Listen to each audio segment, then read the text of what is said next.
నమస్తే, welcome to Leo. మనతో ఉన్నారు పొలిటికల్ అనలిస్ట్ శ్రీలీల గారు. నమస్తే అండి. నమస్తే. మనం చూసుకుంటే 2019-24 దాకా వైసీపీలో ఉన్నటువంటి వాళ్ళందరూ కూడా ఎవరైతే మంత్రులు కావచ్చు, ఎమ్మెల్యేలు కావచ్చు, నేతలు కావచ్చు, సామంత రాజుల్లాగా మీసాలు తిప్పి తొడలు చరిచినటువంటి ఒక సందర్భాలు మనం చూసాం.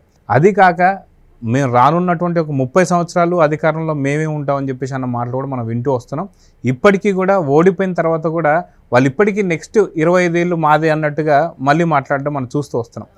అయితే సామంత రాజుల్లా బతికినటువంటి ఒక వైసీపీ నేతలు ఎవరైతే ఉన్నారో వాళ్ళందరూ కూడా బతుకు బస్ స్టాండేనా అన్నట్టుగా ఇప్పుడు తయారైంది. ఎందుకంటే ఒకళ్ళేమో ఎయిర్పోర్ట్లలో దొరుకుతున్నారు, తప్పులు చేసి కేసులు పడుతున్నాయని చెప్పేసి అరెస్ట్ అవుతామేమో భయంతోనే ఒకళ్ళేమో ఎయిర్పోర్ట్లో దొరుకుతున్నారు, ఇంకొకళ్ళేమో మారువేషంలో ఆటోలలో తిరుగుతున్నారు, ఇంకొకళ్ళు వచ్చేసి హాస్పిటల్ చుట్టూ, ఇంకొకళ్ళేమో బెయిల్ల చుట్టూ, ఇంకొకళ్ళు వచ్చి కోర్టుల చుట్టూ. మొత్తానికి వైసీపీ నేతల సంబంధించి బతుకు బస్ స్టాండేనా అంటే ఏమంటారు? వైఎస్ఆర్సీపీ పార్టీ వీళ్ళు అధికారంలోకి వచ్చాక 2019-24 మధ్య ఏ విధంగా వ్యవహరించారు, ప్రజల పట్ల వీళ్ళు ప్రజాప్రతినిధులుగా ఉండి ఆ రోజున చేసింది ఏంటి అంటే అడ్డగోలుగా దోచుకోవటం, ఆక్రమణలు, అన్యాయాలు అన్నీ కూడా. ఇంకా అసలు వాళ్ళు ఏంటంటే దారి దోపిడీ దొంగలు అంటారు. వాళ్ళు ఉన్నవన్నీ కూడా లాగేసుకుంటారు. ఆ విధంగా దారి దోపిడీ దొంగల కంటే దారుణంగా రాష్ట్రాన్ని నాశనం చేశారు. ఆ విధంగా నాశనం చేసిన వాళ్ళది ఏం జరిగింది అంటే ఈ రోజున ఒక్కొక్కళ్ళు చెట్టుకొకళ్ళు పుట్టుకొకళ్ళు అన్నట్లుగా పార్టీనే, ఇంకా అసలు వైఎస్ఆర్సీపీ పార్టీనే వీళ్ళ బతుకు బస్ స్టాండ్ అయిపోయింది, బోర్డు తీసేశారు అనేది మనకి ఈ రోజున స్పష్టంగా కనిపిస్తుంది. అంటే కాకాణి గోవర్ధన్ రెడ్డి పోలీసులను బట్టలు ఓడదీసి సమాజం ముందు నిలబెడతానని చెప్పేసి ఒక ములాఖత్కి వెళ్ళి ఒకరి దగ్గరికి పోలీసులు ఏదైతే మీడియా సాక్షిగా చెప్పాడు. మరి ఆ వ్యక్తి ఈ రోజున అదే పోలీసులు బాబు ఒకసారి విచారణకు రా అంటే ఎక్కడున్నాడో కూడా తెలియకుండా అసలు మారు వేషంలో తిరుగుతున్నాడు. అసలు అతను వస్తున్నా కూడా వెళుతున్నా అతను నివసించే భవనం ఇవన్నీ కూడా చాలా రాయల్గా ఉంటాడు. అట్లాంటి మనిషి ఏం జరిగిందిరా బాబు అని అందరూ అనుకుంటుంటే నిజంగా కాకాణి గోవర్ధన్ రెడ్డి బతుకు బస్ స్టాండేను అనేది ఈ రోజున వినిపిస్తున్నమాట. మరి ఆటోల్లో తిరగటం అంటే మరి అంత హుందాతనంగా మరి రాయల్గా మరి పాలరాతి భవనాల్లో తిరిగిన కాకాణి గోవర్ధన్ రెడ్డి ఈ రోజున ఎక్కడున్నాడో కూడా కనిపించట్లేదు. ఎక్కడో ఒక ఆటో డ్రైవర్ సెల్ ఫోన్లోంచి మాట్లాడాడు అనేది బయటకు వచ్చింది. మరి అదేవిధంగా తోపుదుర్తి ప్రకాష్, ఆ ప్రకాష్ రెడ్డి చేసింది ఏంటంటే చూసాం. ఎవరైతే మన పరిటాల ఫ్యామిలీ వాళ్ళు గెలిస్తే నేను మీసం తీయించుకుంటానన్నాడు, మీసం మెలేశాడు. మరి మీసం తీయించుకోలేదేంటి, వాళ్ళు గెలిచారు కదా అంటే అబ్బే మా వైఎస్ఆర్సీపీ మాటలు అట్లానే ఉంటాయి, మేము మాట తప్పుతాం మడని తిప్పుతాం అని చెప్పాడు.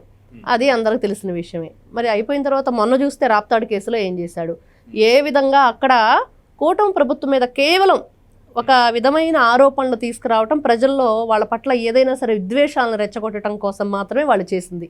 మరి జనాలందరినీ కూడా అక్కడ సమూహపరచడం, డబ్బులు ఇచ్చేసి తీసుకొచ్చేసి హెలీప్యాడ్ ఎక్కడైతే ఉందో అక్కడ వరకు కూడా వాళ్ళని అనుమతించడం, పోలీసులను ఎవరిని కూడా లెక్కలేనితనంగా మాట్లాడేసి వాళ్ళు ఇష్టానుసారంగా అక్కడ వ్యవహరించారు. ఆ కేసులో ఇప్పుడు అతను మరి ఎక్కడో ఎయిర్పోర్ట్లో ఉన్నాడు, ఢిల్లీలోనో బాంబేలోనో తిరుగుతున్నాడని. మరి అదే విధంగా చూస్తే కొడాలి నాని, అతన్ని అందరూ కూడా బూతుల మంత్రి అని చెప్పి పిలుచుకునేవారు. అప్పట్లో అంత భయంకరంగా మాట్లాడేవాడు. నిజంగా ఒక మనిషి పుట్టి ఒక లేదు, ఇతను నరరూప రాక్షసుడు అంటారు, దానికి నిదర్శనం కొడాలి నాని. మరి అంత భయంకరంగా మాట్లాడి సవాళ్ళు విసిరి మీసాలు మెలేసి ఎన్ని విధాలుగా వాళ్ళు ఉన్నాయో తిట్లు, అన్ని తిట్లు కూడా వాడేశాడు కొడాలి నాని. మరి అతను ఈ విధంగా ఈ రోజున అతను పరిస్థితి ఏంటి అంటే ఏ హాస్పిటల్లోనో జాయిన్ అయ్యాడు, ఎక్కడున్నాడో తెలియదు, అసలు ఆపరేషన్ జరిగిందని కొంతమంది, జరగలేదని కొంతమంది, మరి ఎక్కడున్నాడో కూడా తెలియని పరిస్థితి. అంటే రెడ్ బుక్ మహిమ అని కూడా అప్పట్లో అంటే కొడాలి నాని గుండె లబ్డబ్ కాదు రెడ్ బుక్ అని కొట్టుకుంది, అందుకనే అలా ఎక్కడికో అజ్ఞాతంలోకి వెళ్ళిపోయాడు అని. మరి చూస్తే వల్లభనేని వంశీ, అతను కూడా చాలా మాటలు మాట్లాడాడు, క్యారెక్టర్ అసాసినేషన్ చేశారు. ఒకటా రెండా అంటే ఎవరినైనా సరే ఒక మాట అనే ముందు ఒకసారి ఆలోచించుకోవాలనే విజ్ఞత కోల్పోయిన వ్యక్తులుగా వీళ్ళంతా కూడా చూసాం. మరి ఈ రోజున అతని పరిస్థితి ఏంటి, అసలు రూపురేఖలు కూడా మారిపోయినాయి.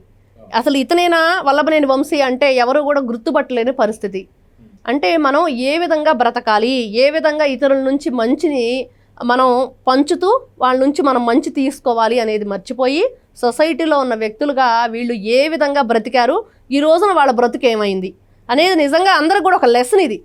ఐఏఎస్లు కానివ్వండి, ఐపీఎస్లు కానివ్వండి, ఈ విధంగా ప్రజాప్రతినిధులుగా ఉన్న వాళ్ళు కానివ్వండి, ముఖ్యంగా వైఎస్ఆర్సీపీ పార్టీ అండుకో వీళ్ళ గురించి చెప్పుకుంటుంటే ఈరోజు ఒక్కొక్కరుగా మనం చూసిన విడుదల రజని ఆవిడ మాట్లాడిన మాటలు, ప్రత్తిపాటి పుల్లారావు గారిని ఏ విధంగా మాట్లాడింది, మేము ఇక్కడే 25 సంవత్సరాలు ఉంటాం, 30 సంవత్సరాలు ఉంటాం. మరి ఇదేందో మరి వీళ్ళకి ఎంత కాన్ఫిడెంట్ అంటే పిచ్చి మాటలు, పిచ్చి వైఖరి, భయపెట్టడం ప్రజల్ని, అంటే వాళ్ళ వైపు తిప్పుకోవటానికి, అక్కడున్న పోలీస్ వ్యవస్థని ఇబ్బందికి గురి చేయడానికి వీళ్ళందరూ ఈ విధంగా ప్రవర్తిస్తూ ఉంటే ఈ రోజున ప్రజలు 11కు పరిమితం చేసి ప్రధాన ప్రతిపక్ష హోదా కూడా లేకుండా ఉండి ఈ రోజున ఇంకా ఏదో చెయ్యాలని కుట్రలు, కుతంత్రాలు, ఇవన్నీ కుటిల రాజకీయాలు చేస్తున్నారు. అది కాక మనం చూసుకుంటే A2గా పిలుచుకోబడ్డటువంటి ఒక విజయసాయిరెడ్డి గతంలో కరెక్ట్గా రాజీనామా చేసే కొద్ది రోజుల ముందే ఏదైతే చంద్రబాబు నాయుడు గారు మళ్ళీ 2029 ఎలక్షన్స్ అయిపోయిన తర్వాత తను బ్రతుకుంటే అన్న మాటలు కూడా ఇప్పుడు ఎక్కడున్నాడో కూడా అర్థం కానటువంటి పరిస్థితి. సజ్జల రామకృష్ణారెడ్డి కావచ్చు, సజ్జల భార్గవ రెడ్డి కావచ్చు, ఇలాంటి వాళ్ళందరి పరిస్థితి ఏంటంటే ఏం చెప్తారు? ఖచ్చితంగా బ్రతుకు బస్ స్టాండ్. ఇంకా వీళ్ళదంతా కూడా చెప్పుకోవాలంటే చెప్పకూడే. ప్రజలందరూ ఈ రోజున అదే మాట్లాడుతున్నారు. కటకటాలు లెక్క పట్టాల్సిందే. వీళ్ళందరినీ కూడా ఎవరిని వదిలిపెట్టే ప్రసక్తే లేదు. సజ్జల భార్గవ రెడ్డి మరి అతని టీం అంతా ఉంది భయంకరంగా, శ్రీరెడ్డి, సుధారెడ్డి, మరి వీళ్ళందరిని ఒక్కొక్కరుగా చెప్పుకుంటూ పోతే వీళ్ళు అసలు అంతకంటే భయంకరం. ఆ బూతుల నాని కూడా వీళ్ళ దెబ్బకి దిగదుడిపే అనే ప్రజలందరూ చెప్పుకున్న విషయం. మరి ఈ వ్యక్తులందరూ కూడా ఈ రోజున ఏంటంటే భయపడి ఎక్కడున్నారో కూడా తెలియని పరిస్థితి, బయటకు వచ్చి మాట్లాడే ఇది కూడా లేకుండా అయిపోయింది. ఇలాంటి వాళ్ళందరూ అసలు నిజంగా విజయసాయిరెడ్డి నారా చంద్రబాబు నాయుడు గారిని ఏ విధంగా మాట్లాడారు అంటే, బ్రతికుంటే అంటే ఈరోజు అసలు పార్టీలో లేకుండా వెళ్ళిపోయాడు అతను. ఎందుకు వెళ్ళిపోయాడంటే భయపడి వెళ్ళిపోయాడు. అందరికీ తెలుస్తుంది నువ్వు చేసిన తప్పులు, అన్యాయాలు, అక్రమాలు, దోపిడీలు ఇవన్నీ కూడా వీళ్ళంతా కూడా ఏ విధంగా మద్యం కుంభకోణంలో మరి ఇతను మా ఇంట్లోనే మీటింగ్ పెట్టుకున్నారని చెప్తున్నాడు. మరి ఈ రోజున సిబిఐ విచారణలో వీళ్ళందరినీ కూర్చోబెట్టేసి ఒకసారి మనం చూస్తాం కొన్ని క్రైమ్ కేసుల్లో సీన్ రికవరీ, ఆ విధంగా సీన్ రికవరీ చేస్తే బాగుండిద్ది, వీళ్ళందరినీ కూర్చోబెట్టి ఒకసారి విచారిస్తే బాగుండిద్ది అనేది అందరూ కోరుకుంటున్నారు. నిజంగా జగన్మోహన్ రెడ్డి గారు ఈ విధమైన భయంకరమైన రాక్షసత్వానికి మారుపేరుగా ఉన్న వాళ్ళందరినీ కూడా పోషించారు. వాళ్ళందరికీ కూడా ఇతను సపోర్ట్గా నిలబడ్డాడు. నా చరిత్ర చూడండి, నేను 16 నెలలు జైల్లో ఉండొచ్చాను, 30 సంవత్సరాలు ముఖ్యమంత్రిగా ఉంటాము, మనమే ప్రజల్ని పరిపాలిస్తాము, ఆంధ్ర రాష్ట్రానికి రాజధాని లేకుండా చేయాలి, ఎలాగైనా సరే ఇక్కడ యువత ఎప్పుడు కూడా ఉద్యోగాలు లేకుండా, చదువు లేకుండా ఇలా చికెను, ఫిష్ మార్ట్లు పెట్టుకొని మటన్ మార్ట్లు అని చెప్పేసి కడపలో కూడా ఎప్పుడు నేను అనుకోలేదు ఇట్లాంటి ఒక పెద్ద ఇండస్ట్రీ వచ్చిందని గొప్పగా చెప్పిన వ్యక్తి జగన్మోహన్ రెడ్డి గారు. మరి ఇట్లాంటి వ్యక్తులందరూ కూడా సంఘ విద్రోహ శక్తులు. ఖచ్చితంగా వైఎస్ఆర్సీపీ పార్టీ వాళ్ళందరూ కూడా బ్రతుకు బస్ స్టాండే. అది కాక మనం చూసుకుంటే నేను పార్లమెంటరీ స్థాయికి సంబంధించి నాకు మెంబర్ని, ఎంపీని. సో నేను ఎంపీని కాబట్టి నాకు అసలు రాష్ట్రంలో జరిగిన లిక్కర్తో సంబంధం ఏంటి అని చెప్పేసి అన్న మిథున్ రెడ్డి కావచ్చు, అదేవిధంగా జగన్కి ఐటీ సలహాదారుని కాబట్టి రాజకాస్ రెడ్డి, నాకు లిక్కర్తో సంబంధం ఏంటి అని చెప్పేసి అన్నవాళ్ళు ఈరోజు A1 అక్యూజ్డ్లో ఉన్నారు. వాళ్ళు A2, A39 దాకా ఇప్పుడు మొత్తానికి కూడా అక్యూజ్డ్ నెంబర్ పెరుగుతూ పోతున్నాయి. ఇలాంటి వాళ్ళందరూ కావచ్చు. అదేవిధంగా చూసుకుంటే ఐఏఎస్లు, ఐపీఎస్లో ఉన్నటువంటి పిఎస్ఆర్ ఆంజనేయులతో పాటు విశాల్ గుని కావచ్చు, కాంతిరతన్ టాటా కావచ్చు, అదేవిధంగా చూసుకుంటే మనకు సునీల్ కుమార్ కావచ్చు, సంజయ్ కావచ్చు, చాలామంది మనం చూస్తూ వస్తున్నాం. ఐపీఎస్లు కావచ్చు, అదేవిధంగా శ్రీలక్ష్మి గారు నిన్నటి ఓబులాపురం మైనింగ్ కేసు సంబంధించి దాంతోపాటు మళ్ళీ ఇప్పుడు ఆవిడ పేరు మళ్ళీ వెలుగులోకి వచ్చింది. సో ఐఏఎస్లు, సో వీళ్ళ బతుకులు ఏంటంటే ఏం చెప్తారు? ఖచ్చితంగా ఇప్పుడు ఆవిడ మీద ఏదైతే సిబిఐ వాళ్ళు మళ్ళీ విచారణకి కోర్టులో వేస్తే చాలా అభియోగాలు, ఆరోపణలు ఉన్నాయి. ఖచ్చితంగా ఒక నెల రోజులు ఈవిడ మీద మాకు నివేదిక ఇవ్వాలని చెప్పేసి మళ్ళీ కోర్టు ఆదేశాలు ఇవ్వటం జరిగింది. అంటే దొంగలను వదిలిపెట్టే ప్రసక్తే లేదు. వీళ్ళు ఎంత దోచుకున్నారు ఈ విధంగా అక్రమంగా, అన్యాయంగా, ఇదంతా కూడా ప్రజలకు అందవలసింది, ఇవంతా రాష్ట్రానికి ఉపయోగపడాల్సింది. దీన్నంతా ఈ విధంగా వీళ్ళు అడ్డగోలుగా దాన్ని దోచేశారు. ఎవరికి కూడా అక్రమంగా, అన్యాయంగా దోచుకున్న వాళ్ళు ఎక్కడా కూడా ఈ విధంగా జైలు పాళ్ళు అవటం తప్పించి ఎక్కడా కూడా ప్రజాప్రతినిధులుగా పనికిరారు అనేది మనకు ఇక్కడ నిరూపించబడింది. ప్రజలందరూ కూడా హర్షం వ్యక్తం చేశారు. అంటే గాలి జనార్దన్ రెడ్డి అనే వ్యక్తి ఏ విధంగా అప్పట్లోనే వాళ్ళు మనం చూసుకుంటే మొన్న వివేకానంద రెడ్డి కేసులో చూసాము అనుమానాస్పద మరణాలు. మరి అప్పట్లో వాళ్ళు కూడా అదే చేశారు. చాలా మందిని చంపేయటం కానీ, లేకపోతే జడ్జీలను కూడా కొనాలని చూడటం కానీ, జేడి లక్ష్మీనారాయణ గారు ఎంట్రన్స్ తోటి ఇవన్నీ కూడా ఆయన ఎంటర్ అయ్యాడు. వెంటనే వీళ్ళందరూ కూడా ఏం చేసింది, ఏం జరిగింది అనేది బయటకు వచ్చి ఈ రోజున జైలు శిక్షకి అర్హులయ్యారు. మరి అదే విధంగా మనం చూసుకుంటూ పోతే వీళ్ళు ఒక్కొక్కరిగా ఐఏఎస్లు, ఐపీఎస్లు, మద్యం కుంభకోణం ఉంది. మరి వీళ్ళంతా మాకు సంబంధం లేదంటే ఎలా కుదిరిద్ది? ఇప్పుడు ఇతను ఉన్నాడు మిథున్ రెడ్డి, నేను ఎంపీని, నాకు సంబంధం లేదంటే మరి నీకు సంబంధం లేనప్పుడు అక్కడ మీటింగ్కి ఎందుకు వెళ్ళావు? మరి విజయసాయి రెడ్డి చెప్పాడు కదా మీటింగ్లో మిథున్ రెడ్డి ఉన్నాడని. మరి నీకు సంబంధం లేదని చెప్తున్నావు, బాగానే ఉంది. మరి మీటింగ్ కూడా సంబంధం ఉండదు కదా, మరి ఎందుకు వెళ్ళావు? మరి నీకు వాటా కోసం నువ్వు వెళ్ళావు, అక్కడ కనిపిస్తూ ఉంది. విజయసాయి రెడ్డి కూడా చెప్పాడు, ఇవన్నీ వదిలేసి మాకు సంబంధం లేదు.